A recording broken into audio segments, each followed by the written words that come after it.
ஆராவை அடியாட்கள் தோளில் சுமந்து செல்வதை பார்த்த நேகா கனத்த மனதுடன் ஒன்றும் பேசாமல் தந்தையுடன் நடந்தாள். கோரகனின் வீட்டுக்குள் போனதும் நேகாவை விட்டு துர்முகனின் வீட்டுக்கு போவதாக சொல்லி போனாள். நேகா வருவதை பார்த்த அவளின் தாய் நீலி அவளை கண்டுகொள்ளாமல் தனது வேலையை தொடர்ந்தாள். 2 வருடங்களுக்கு பிறகு தாயை பார்த்த நேகா அவளின் அலட்சியத்தால் மனம் வருந்தி அவளிடம் போனாள். அம்மா, ஏமா கண்டுகொள்ளாமல் இருக்க, சொல்லுமா என்றாள். நீலி வீட்டின் பின்பக்கம் போனாள். அம்மா என்று அழைத்தபடி பின்னால் போனவள் நீலியின் கை பிடித்தவுடன், நீ என் மகளாய் வளரவில்லை, உனது அப்பாவின் லட்சியத்தை நிறைவேற்ற எதையும் செய்பவளாக வளர்ந்து இருக்கிறாய். உன்னை பட்டணத்தில் படிக்க வைக்கப் போகிறேன் என்ற அந்த ஆள் சொன்னபோதே நான் சுதாரித்து இருக்க வேண்டும். இனி என்ன பயன்? ஒரு மனிதனை காதல் உறவை சொல்லி ஏமாற்றி இருக்கிறாய். இது எவ்வளவு பெரிய தவறு தெரியுமா? இதே தவறை பல தலைமுறைகளுக்கு முன் செய்த எய்னி இன்று வரை அமைதியின்றி பேயாக இந்த காட்டில் அலைகிறார். அவரை குறை சொல்லி ஆவதில்லை. அவருக்கு அவருடைய லட்சியம்தான் முக்கியம் என்றவள் உனக்கு உயிர் கொடுத்த மலையம்மாவின் மகனையே நீ ஏமாற்றி நன்றி கொன்று விட்டாய். எல்லாம் நான் அந்த துஷ்டனை மனமுடித்த பாவம் என்றான். நேகா நீலி சொன்னதை கேட்டு அதிர்ச்சி அடைந்தவள், என்னம்மா சொல்ற என்றவளிடம், உனக்கு 4 வயது இருக்கும்போது பாம்பு காட்டு வழியாக வரும்போது கடும் விஷம் கொண்ட நாகம் தீண்டியது. உனக்கு மறு நிமிடமே உணர்வு போய் வாயில் நுரை தள்ளியது. நமது கூட்டத்தினர் இனி உனது கதை முடிந்தது என்றனர். என்னால் ஏற்றுக்கொள்ள முடியாமல் உன் உயிரை காக்க விஷமுறி வைத்தியம் தெரிந்த மலையம்மாவிடம் போக நினைத்தேன். உனது அப்பா அங்கே போக வேண்டாம், பிள்ளை போனால் போகட்டும் என்றார். நான் எனக்கு என் பிள்ளைதான் முக்கியம் என மலையம்மாவை நினைத்தபடி உன்னை தூக்கி கொண்டு ஓடினேன். நான் வருவதை அறிந்தவள் போல பாதி தூரம் கடப்பதற்கு முன் அவளை நம்மை தேடி வந்து நின்றாள். மலையம்மா பாம்பின் பல் பதிந்த இடத்தை சுத்தம் செய்து அவளின் மருத்துவத்தை ஆரம்பித்தாள். உனக்கு உணர்வு வந்தவுடன் அவளின் தொட்டிக்கு அழைத்து போய் 3 நாட்கள் உன்னை தூங்க விடாமல் அவளும் தூங்காமல் கண் விழித்து பறிபோன உனது உயிரை யமனிடம் இருந்து மீட்டு வந்தாள். நீ இப்போது வாழ்வது அவள் கொடுத்த மறுஜென்மம். மலையம்மா நமது குலத்தாய். வீணான பதவி ஆசையால் நமது தொட்டியினர் வஞ்சகத்தையும் சூழ்ச்சியையும் கொண்டு வாழ்கின்றனர். நீ அவரோடு சேர்ந்து செய்யும் இழி செயல் சரியல்ல. நாம் பிறந்த குலம் அந்த தொட்டியுடையது. அவர்களுக்கே துரோகம் செய்யாதே. எதையும் சொல்லி ஏமாற்றினாலும் காதலை சொல்லி ஏமாற்றுவது மாபெரும் பாவம். அந்த பையன் தற்கொலை செய்து கொண்டால் என்ன செய்வாய்? பாவத்தை சம்பாதிக்க உன் அப்பாவுடன் கூட்டு சேர்ந்து இருக்கிறாய் என பலவிதமாக திட்டினான். நேகா கோரகன் தனது சுயநலத்திற்காக தன் வாழ்வை பலியாக்குகிறார். மற்றொன்று, ஆத்திரை தனக்கு உயிர் கொடுத்தவள். மேலும் ஆராவுக்கு தான் செய்து இருப்பது மாபெரும் துரோகம் என்ற விஷயங்களில் தெளிவானாள். பாதாள குகையில் சிறைப்பட்டு இருப்பவர்களை மீட்டு அந்த தொட்டிக்கு அழைத்து சென்று விட வேண்டும். அங்கே போனவுடன் ஆரா கால் கையில் விழுந்து மன்னிப்பு கேட்க வேண்டும். மேலும் ஆத்திரையிடம் தனது மன்னிப்பை பெற வேண்டும் என முடிவு செய்தார். சஞ்சய் தான் விலை கொடுத்து வாங்கிய கல்லுப்பானைகளை மூப்பரின் வீட்டிலேயே வைத்திருந்தார். வீட்டில் அனைவரும் படுத்த பின் நேகாவும் ஆராவும் புறப்படும் முன் தான் மூப்பர் வீட்டுக்கு வந்தான். என்ன தாத்தா, எதுவும் மிச்சம் வச்சு இருக்கியா என்றபடி மூப்பரின் வீட்டில் நுழைந்தான். டேய் படவா, மூப்பரின் வீட்டில் கல்லு வைத்து குடிக்க உனக்கு என்ன தைரியம் என்றவரிடம், தாத்தா இமையனுக்காக தேரல் குடிப்பதில்லைன்னு சொன்னீங்க, நியாயம். ஆனால் கல் குடிச்சிங்களா, அதைத்தானே நான் கொண்டு வந்தேன். அப்புறம் பெருசு இமைய நிறைய தேரல் குடித்தவன் தானே. அன்னைக்கு மட்டும் மட்டையானதுக்கு காரணம் சரக்கு இல்லை, அதில் எய்னி குரூப் எதையோ கலந்து இருக்கானுங்க என சரக்குக்கு சப்போர்ட் வாங்கினான். சரி விடு, நீ அடிக்க வேணாம், நான் அடிச்சுக்கிறேன் என பானையை எடுத்தான். மூப்பரும், சரி நீ இவ்வளவு சொல்லிட்ட, உனக்கு யாராச்சும் கூட்டு இல்லாட்டா நல்லா இருக்காது, நான் வர்றேன் என பக்கத்து இலைக்கு பாயாசம் கேட்டபடி மூப்பரும் கம்பெனி கொடுக்க ரெடியானார். சஞ்சய், தாத்தா மீதி கதையை ஆரம்பி என்றார். சரிடா சையா, நான் சொல்கிறேன், சில விஷயங்களை இன்று காலையில் தான் நானே தெரிந்து கொண்டேன் என்றார். சரி மேட்டருக்கு வா என சக தோழனை நடத்துவது போல மூப்பரை கதை சொல்ல படித்தான். இமயன் ஏனியை திரும்பி கூட பார்க்காமல் அலரியோடு வாழ ஆரம்பித்தான். அலரிக்கு முதலில் பெண் பிள்ளை பிறந்தது. அதுதான் அடுத்த மலையம்மா. இரண்டாவது முறையும் அலரி சூழ் கொண்டாள். ஏனியுடன் தொட்டியில் யாரும் பேசுவதில்லை. அலரி மட்டும் அவள் மேல் இரக்கம் கொண்டு இமயனை அவளை சென்று பார்க்கச் சொல்வாள். அவன் வேறு பேசு என அதை தவிர்ப்பான். அலரி பேச போனால் ஏனி அந்த இடத்தை விட்டு நகர்ந்து போவான். அலரிக்கு சூழ்வலை நிகழ்வுக்கு தொட்டி விழா கோலம் பூண்டது. ஏனிக்கு இரண்டாவது குழந்தைக்கு இவர்கள் செய்யும் அலைப்பறைகளை கண்டு வெறிகொண்டு போனான். பாதையில் வரும் இமயனை வழிமறித்து, நான் இங்கு வந்து 6 வருடமாகி விட்டது, என் வாழ்க்கைக்கு பதில் சொல் என கேட்டாள். இன்னொருத்தியின் கணவன் என தெரிந்தும் நீ மனம் செய்ய சூழ்ச்சி செய்து வந்தாய் அல்லவா? அதன் பலனை அனுபவி. உனக்காக நான் அலரியை விட்டுத்தர முடியாது. உப்பு தின்றா நீதான் நீர் அருந்த வேண்டும். என் நிழல் கூட உன் மேல் படாது என விலகி போனான். இமயன், நீ யார் மேல் உள்ள காதலால் என்னை நிராகரிக்கிறாயோ அவளை நிம்மதியாக வாழவிட மாட்டேன். என்னை ஏமாற்றிய மலையம்மா மகனாகிய உன்னைப் போல எந்த மலையம்மா பேரும் எந்த ஆண் குழந்தையும் இனி உயிரோடாக வாழப்போவதில்லை என சொல்லிவிட்டு அடர்ந்த வனத்தில் நுழைந்தாள். தானும் இறந்து துர்தேவதையாக மாற வேண்டும் என்று துர்தேவதைகளை நினைத்தபடி இமயனை மனம் புரிந்ததை அவமானமாக கருதி வடக்கிருந்து உயிரை விட்டாள். அவளது அண்ணன் கருமாறன் அவள் உடலை எடுத்துச் சென்று கீழ்நாட்டு மாந்திரிகன் உடன் அவளை துர்சக்தியாக மாற்றிவிட்டான். 3 மாதங்கள் பிறகு அலரிக்கு ஆண் குழந்தை பிறந்த இரவில் எய்னி பேயாகி மின்மினியாய் தொட்டிக்குள் வந்தாள். பிறந்த பச்சை குழந்தையை கொடூரமாக கிழித்து கொன்று விட்டு போனாள். அன்றிலிருந்து எய்னி மலையம்மாக ஆக இருப்பவர்களின் ஆண் குழந்தைகளை கொன்று வந்தாள். எய்னியை யாராலும் அழிக்க முடியாமல் போனதால் கவச வித்தையை பயன்படுத்த ஆரம்பித்தனர். எய்னியால் தொட்டிக்குள் வர முடியாது. வேங்கை மலையை விட்டு வெளியேறவும் முடியாது. ஒரு வகையான சிறையில் எய்னியை அடைத்தனர்.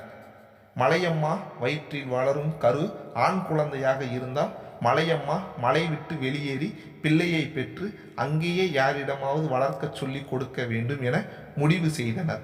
அலரிக்கு பிறகு எந்த மலையம்மாவுக்கும் ஆண் குழந்தை பிறக்கவில்லை. ஆத்திரையின் அத்தை மாதாங்கி மலையம்மாவாக இருக்கும்போது பாரி அவள் வயிற்றில் வந்தான். மாதாங்கியின் கணவன் அவளை மலையை விட்டு பொள்ளாச்சிக்கு அழைத்து போனான். அங்கே பேறுகாலத்தில் சிக்கல் ஏற்பட்டதால் மருத்துவமனையில் அனுமதித்தான். மருத்துவர் ராமநாதன் என்பவரோடு பழக்கம் உண்டாகி அவரிடம் எல்லாவற்றையும் சொன்னான். குழந்தை வளர்க்கும் பொறுப்பை தங்களிடம் கொடுக்க ராமநாதனும் அவரின் மனைவியும் வேண்டினர். பாரி பிறந்தவுடன் அவர்களிடம் ஒப்படைத்தனர். பாரியை நல்ல முறையில் வளர்த்து படிக்க வைத்து மருத்துவராய் ஆக்கிவிட்டனர். பாரியிடம் தகுந்த வயதில் அவனது பிறப்பை பற்றி சொல்லி வளர்த்தனர். மாதாங்கிக்கு அடுத்து ஆத்திரை மலையம்மா ஆனாள். பாரி மருத்துவம் படித்துவிட்டு கொடைக்கானலில் அரசு மருத்துவராய் பணிபுரிந்தான். சுந்தரும் அங்கே வன இலாக்காவில் பணிபுரிந்தான். பாரியும் சுந்தரும் நண்பர்கள் ஆகிவிட்டனர். அத்தை மகன் பாரியை மனம் முடிக்க மலை விட்டு ஆத்திரை கொடைக்கானல் போனாள். சுந்தரை பார்த்ததும் யார் என தெரிந்து ஆத்திரை விசாரித்தார். சுந்தர் கோரகன் துர்முகனின் இளைய சகோதரன். அவர்களின் துர்ச்செயல்கள் அவர்களின் தாய்க்கு பிடிக்காமல் போனதால் சுந்தரை படிக்க வெளியே அனுப்பி அப்படியே அரசு பணியில் சேர சொல்லிவிட்டார். கடைசியாக தாயின் மறைவிற்கு மலைக்கு போனது என்றார். சுந்தர் வசந்திக்கு திருமணம் முடிந்தது. பல வருடங்களாக குழந்தை இல்லை. அவர்கள் செய்யும் பாவம் தன்னை வருத்துவதாக சுந்தர் புலம்பினார். ஆத்திரை திருமணம் முடிந்து முதல் மாதத்திலேயே கருவுற்றான். அதன் பின் குழந்தை பிறக்கும் வரை அங்கேயே இருந்து இரட்டை ஆண் குழந்தைகளை பெற்றாள். ஆத்திரை குழந்தைகளை இரத்த பந்தங்கள் என நம்பி சுந்தர் வசந்தியிடம் ஒப்படைத்துவிட்டு வேங்கை மலைக்கு வந்துவிட்டார் என மூப்பர் சொன்னவுடன் சஞ்சை மூப்பரிடம், இரட்டை குழந்தைகளா? 6 மட்டும்தானே என்றான். மூப்பர், நேற்று வரை நானும் அப்படித்தான் நினைத்திருந்தேன். இன்று காலையில் உனது முதுகில் இருந்த சந்திர மச்சத்தை பார்த்தபோதுதான் எனக்கு குழப்பம் ஏற்பட்டது. சுந்தரை காலையில் வர சொல்லி இதை பற்றி தான் விசாரித்தேன். அப்போதுதான் மற்றொரு குழந்தை யார் என தெரிந்தது. அது யார் தாத்தா என கேட்டான். மூப்பர், அது நீதாண்டா என்றவுடன் சஞ்சய் அதிர்ச்சி அடைந்தான். என்னதான் சொல்றீங்க? என்ன கேட்டவுடன், ஆமாம், இரட்டை குழந்தைகளை தான் வளர்க்கும்போது கோரகனால் ஏதும் ஆபத்து நேரிடலாம் என சுந்தர் மனைவியை இழந்து தனியே வசித்த தனது நண்பன் கேசவனிடம் உன்னை கொடுத்து வளர்க்கச் சொல்லியிருக்கிறான். கேசவனும் உன்னை அவனது மகன் போலவே வளர்த்து வந்தான். சஞ்சய்க்கு அப்போதுதான் சுந்தர் தன்மேல் தனி பிரியம் வைத்திருந்ததையும் தனது தந்தையின் மறைவுக்கு பிறகு தன்னையும் ஆராவை போலவே கவனித்து கொண்டதையும் உணர்ந்தான். சஞ்சய் ஆத்திரே, எனது அம்மாவா? ஆரா எனது தம்பியா எனக் கேட்டார். ஆமாம், அதுதான் உண்மை என்று தனது முதுகில் இருந்த சந்திர மச்சத்தையும் காட்டினார். தாத்தா, நான் இப்பவே அம்மாவையும் தம்பியையும் பார்க்க போறேன் என புறப்பட்டான் சஞ்சய். சஞ்சய் மூப்பரின் வீட்டை விட்டு வெளியே வந்தபோது ஆத்திரையும் அரியும் சுந்தருடன் அவர் வீட்டுக்கே வந்தனர். ஆத்திரையை பார்த்தவுடன் சஞ்சய் அம்மா என கட்டிக்கொண்டு அழுதான். ஆத்திரையோ பாசத்தை வெளிப்படுத்த இது நேரமில்லை. நேகாவை பின்தொடர்ந்து போய் ஆராவும் அந்த கொலைகாரர்களிடம் சிக்கி கொண்டான். வசந்தி ஆரா மற்றவர்களையும் மீட்டு வர வேண்டிய நேரம் எனச் சொன்னார். ஆத்திரை, சஞ்சய், அரி என மூவரும் புறப்பட்டனர். சுந்தர் தான் வருவதாக சொல்லியும் ஆத்திரை அவரை வேண்டாம் என்று சொல்லிவிட்டார். சுந்தர் தன் கையில் இருந்த பிஸ்டலை சஞ்சயிடம் கொடுத்து பாதுகாப்பிற்காக வைத்து கொள்ள சொன்னார். மூவரும் பாதாள சிறையை நோக்கி நடக்க ஆரம்பித்தனர். நீலியும் நேகாவும் சிறையில் இருப்பவர்களை மீட்க ஒரு திட்டம் தீட்டினர். அதன்படி நேகா கோரகனிடம் இருந்த சிறைச்சாவி அவன் அறியாமல் எடுத்துக்கொண்டு அவளும் நீலியும் சிறை மீட்க புறப்பட்டார். இருவரும் குகைக்கு போனவுடன் காவல் இருந்த ஐவரும் ஓடி வந்து என்ன என கேட்டபோது நேகா ஆராவுடன் பேச வந்திருப்பதாய் சொன்னவுடன் குகை உள்ளே செல்ல அனுமதித்தனர். நேகா உள்ளே போனதும் வசந்தி நடேசன் ரேஞ்சர் இருந்த அறைக்கு போய் கதவை சாவி போட்டு திறந்தார். நீலி ஆரா இருக்கும் அறைக்கு போய் ஒரு மூலிகையை பிழிந்து அதன் சாறை அவன் மூக்கில் விட்டதும் அவன் உணர்வு பெற்று கண் விழித்தார். யாரையும் சத்தம் போடாமல் இருக்க சொல்லிவிட்டு நீலி மட்டுமே மேலே போனார். காவல் இருந்தவர்களிடம் பாதுகாப்பை பற்றி விசாரிப்பது போல பேச்சு கொடுத்தார். நேகாவும் முகத்தில் ஒரு துணியை கட்டி கொண்டு மேலே வந்து யாரும் அறியாதபடி மடியில் கட்டி கொண்டு வந்த காய்ந்த இலைகளை எரித்து புகை உண்டாக்கினார். புகை வந்தவுடன் எல்லோரும் மயங்க ஆரம்பித்தனர். நீலி சேலை தலைப்பை கொண்டு முகத்தை மூடிக்கொண்டாள். அதே நேரத்தில் ஆத்திரை, சஞ்சய், அரி அங்கே வந்தனர். ஆத்திரை முகத்தை மூடிக்கொண்டு இருவரையும் முகத்தை மூடச் சொன்னான். நீலி ஆத்திரையை பார்த்தவுடன் காலில் விழுந்தான். நேகா அதை பார்த்தாள். தன் தாய் இவ்வளவு மரியாதை தருபவர்களை தான் எவ்வளவு துச்சமாக நினைத்தேன் என வருந்தினான். ஆத்திரை நமக்கு அதிக நேரமில்லை என்றவுடன் நீலி கீழே போய் அனைவரையும் மேலே அழைத்து வந்தாள். எல்லோரும் மேலே வந்த நேரம் கோரகன் அங்கே வந்து விட்டான்.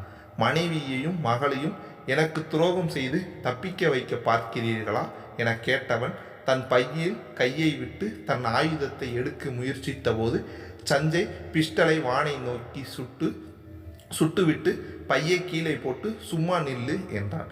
கோரகன் துப்பாக்கியை பார்த்து அமைதியானான். அரியை கோரகனை மரத்தில் கட்டச் சொன்னான். அரி கோரகனை கட்ட போன போது அரியை கீழே தள்ளிவிட்டு கையை பையில் விட போனான். ஆரா கோரகனை பின்னால் இருந்து பிடித்து கொண்டான்.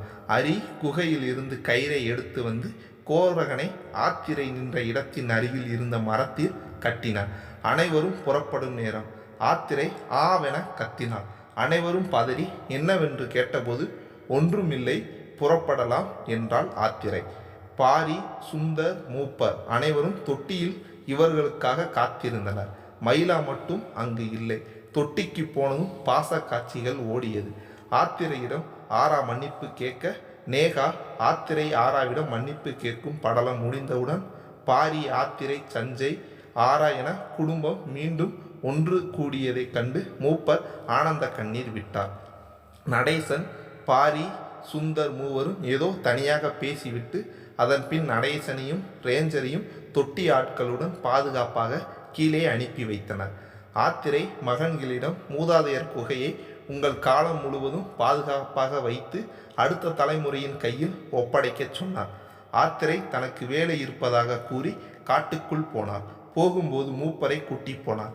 சிறிது தூரம் போனவர் மீண்டும் திரும்பி வந்து பாரியிடம் சில நிமிடங்கள் பேசிவிட்டு போகும்போது என்னால் உங்களுடன் மகிழ்ச்சியாக வாழ முடியவில்லை, மன்னித்து விடுங்கள், நான் போகிறேன் என்று சொன்னவளிடம் என்னாச்சு என்றார். தான் மீண்டும் தொட்டிக்கு உயிரோடு திரும்பி வருவது கடினம், பிள்ளைகளை நல்லபடியாக பார்த்து கொள்ளுங்கள் என்றவள் மூதாதையர் குகைக்கு போவதாகவும் இறைவன் அருள் இருந்தால் மீண்டும் வருவேன் என்றார். மூப்பரை கூட்டிக் கொண்டு அவசரமாக போனார். மூப்பரும் ஆத்திரையும் கடினமான பயணத்தை மேற்கொண்டு மூதாதையர் குகையை அடைந்தனர். ஆத்திரை குகையின் உள்ளே நுழைந்தவுடன் அங்கு இருக்கும் மூதாதையர் நடுக்கல்களை வணங்கினார். பொக்கிச கருவூலம் அதே குகையில் எங்கோ மறைந்து இருந்தது. மயிலா ஆத்திரை சொன்ன ஏற்பாடுகளுடன் அங்கே காத்திருந்தார். குகையில் இருந்த சுனையில் நீராடி மஞ்சள் சேலை அணிந்து நெற்றி நிறைய பெரிய குங்குமம் பொட்டு வைத்து இருந்தார். குகையில் அரை வட்ட வடிவில் இருந்த பாறையை அம்மனாக செதுக்கி இருந்தனர். தேவி சிலையின் முன் மயிலா காத்து இருந்தார். ஆத்திரையும் சுனையில் நீராடி ஈர சேலையோடு வந்து நின்றார். மூப்பர் பூசாரியாக மாறி பறையடித்து பெரும் குரலோடு வழிபாட்டு பாடலை பாடினார். பறையடிக்க அடிக்க ஆத்திரை தெய்வமாக மாறிவிட்டது போல ஆடியவள் மயிலாவை அழைத்து தன் கையில் இருந்த ஐம்பொன் காப்பை அவள் கையில் போட்டு குங்குமம் எடுத்து அவள் நெற்றியில் முகம் எங்கும் தெளித்து இனி நீதான் காவல் என்று சொல்லி ஆட்டத்தை குறைத்து மலையேறினார். மயிலா கையில் காப்பு ஏறியதும் புது சக்தி வந்தது போல உணர்ந்தாள். மயக்கம் தெளிந்த ஆத்திரை தெம்பு இன்றி அப்படியே கிடந்தார். மயிலா என்ன ஆச்சு அத்தை என்றவுடன் பாதாள சிறையில் இருந்து மீட்டு வரும்போது கோரகன் அதிநச்சு தோய்த்த விஷமுல்லை தன் மேலே ஊதி ஏற்றிவிட்டான். இனி தன்னால் பிழைக்க முடியாது. எல்லா மலையம்மாக்களையும் அடக்கம் செய்யும் வழக்கமான மூதாதையர் குகையில் செய்ய சொன்னார். மயிலா தனக்கு ஆத்திரை சொல்லிக் கொடுத்த பாம்பு கடி வைத்தியத்தை பார்க்க விஷமுறி கொண்டு வருவதாக சொன்னார். ஆத்திரை வேண்டாம், பயனில்லை, பல வகை விஷப்பாம்புகளின் விஷத்தை கூட்டு சேர்த்து உருவாக்கிய இந்த கடும் விஷத்தை நம்மிடம் உள்ள விஷமுறியாலும் உடைக்க முடியாது. இது கொஞ்சம் கொஞ்சமாக ஒவ்வொரு உடல் உறுப்புகளான செயல் இழக்க வைத்து பெரும் வலியை கொடுத்து 3 நாட்களுக்கு பின் கொல்லும் என்றார். அத்தை, என்னை எதற்கு மலையம்மா ஆக்கினீர்கள்? வேங்கை மலையை காக்கத்தானே. அது நடந்தவுடன் இவ்வளவு பெரிய இழப்பை நான் சந்தித்தால் நான் மலையம்மா ஆகி என்ன பயன் என்றார். மூப்பரிடம் போன மயிலா இருவருமாக ஆத்திரையை தலையை மேலே உயர்த்தி சரியாக படுக்க வைத்து விட்டு அவரை ஏதோ சொல்லி அவரை உடனே போகச் சொல்லிவிட்டார். ஆத்திரையின் வலது தோளில் இருந்த அந்த காயத்தை பார்த்துவிட்டு கையில் ஒரு குடுவையை எடுத்துக்கொண்டு வெளியே போனான். சில மணி நேரம் பிறகு திரும்பி வந்தவன் அத்தை என அழைத்தார். ஆத்திரைக்கு பார்வை குறைந்து இருந்தது. பெரும் வலியும் இருந்தது போல வேதனையான குரலோடு, நான் உன்னிடம் ஏற்கனவே சொன்னபடி பறிபோகப் போகும் உயிர் எனதுதான். வீண் வேலையை செய்யாதே, என்னை விட்டு போகாதே, என்னை இந்த நிலையில் தொட்டிக்கு கொண்டு போகாதே. நான் யாரிடம் விடைபெற வேண்டுமோ அவரிடம் சொல்லிவிட்டேன். நான் எப்படி இங்கே கம்பீரமாக வந்தேனோ அதே போல் என்னை இங்கேயே அடக்கம் செய்துவிடு என்றார். மயிலா, அத்தை, எல்லாம் நான் பார்த்து கொள்கிறேன், கவலைப்படாதீர்கள் என சொல்லிவிட்டு விஷக்காயம் இருந்த இடத்தில் சுனை நீரை கொண்டு சுத்தம் செய்து குடுவையில் அவள் தயார் செய்து வைத்திருந்த பச்சிலை சாறை சாயத்தில் ஊற்றிவிட்டு பையில் ஒரு சிறு கத்தியை எடுத்து காயத்தை கிழித்து விஷமுல்லை எடுத்து எரித்து விட்டு காயத்தில் பச்சிலை சாறை ஊற்றினான். ஆத்திரை மயக்கமாக இருந்தாள். தேவியின் சிலையின் போய் மிச்சையில் அமர்ந்தாள். மயிலா அருள் வந்தவள் போல தனக்குத்தானே பேசிக்கொண்டவள் ஒரு கட்டத்தில் அவளும் மயக்கமடைந்து சிலை முன் விழுந்தாள். சில மணி நேரத்தில் மூப்பர், அரி, ஆரா, சஞ்சை மூவரையும் கூட்டி வந்து மூதாதையர் குகைக்கு வந்தார். 4வரும் வந்து பார்க்கையில் இருவரும் பேச்சு மூச்சு அன்று கிடந்தனர். மூப்பர் சுனை நீரை கொண்டு வந்து மயிலாவை முகத்தில் தெளிக்கச் சொன்னார். மயிலா உணர்வு பெற்று எழுந்ததும் ஆத்திரையை தொட்டியின் குளக்கொட்டகைக்கு கொண்டு போகச் சொல்லியவள் சூறை குடுவையை மூப்பரிடம் கொடுத்து 2 நாளிகைக்கு ஒரு முறை காயத்தில் இருந்த மருந்தை ஊற்றச் சொன்னார். 4வரும் 2 நீளமான களிகளை கொண்டு வந்து படுக்கை போல அமைத்து அதில் ஆத்திரையை படுக்க வைத்தனர். ஆத்திரைக்கு மயக்கம் அவ்வப்போது தெளியும் போது எல்லாம் வழியில் துடித்தாள். பார்வை சுத்தமாக மங்கி போய் யார் பேசுவதென புரிந்து கொள்ள முடியாத நிலையில் இருந்தார். 4வரையும் ஆத்திரையை கொண்டு போகச் சொன்னார். மூப்பர் மயிலாவை, நீ வரவில்லையா என கேட்டார். மயிலா தன் வேலை முடித்தவுடன் வருவதாக கூறி அவர்களை அனுப்பிவிட்டார். மயிலா அவர்கள் போனவுடன் நிஷ்டையில் தனக்கு வந்து போன நிகழ்வை ஞாபகத்தில் கொண்டு வந்தாள். அதன்படி கருவூல குகை அருகே ஒரு சிவலிங்கம் இருந்தது. அதன் பின்னே ஒரு மரப்பெட்டியில் இருக்கும் ஓலைச்சுவடி எடுத்து படிப்பதாக அவளுக்கு தெரிந்தது.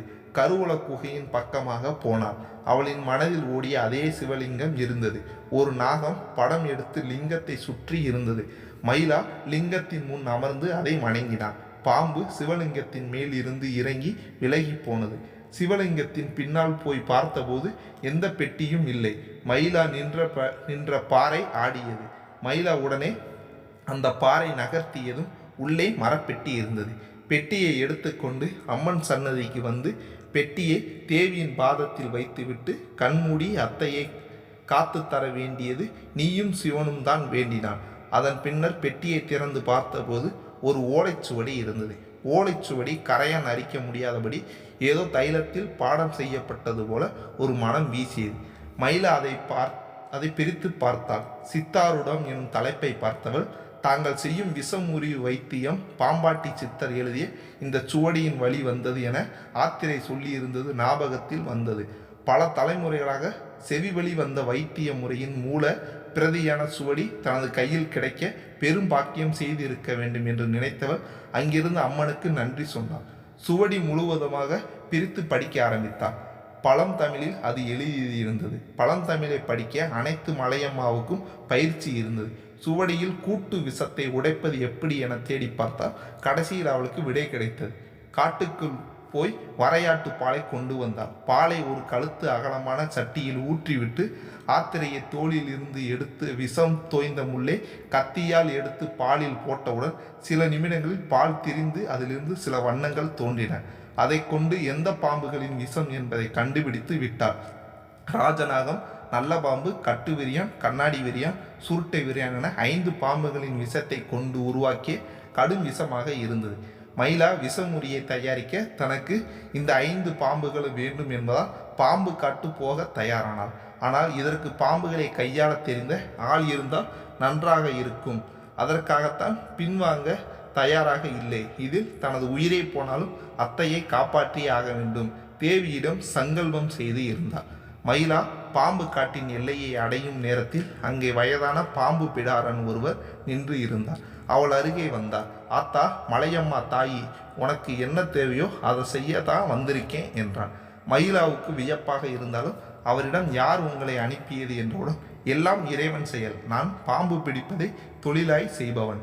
மேற்காட்டில் இருக்கிறேன். இன்று நான் வரும் வழியிலே நீ இங்கே வருவாய் உனக்கு உதவி செய்ய சொல்லி அசரீரியாக கேட்டது.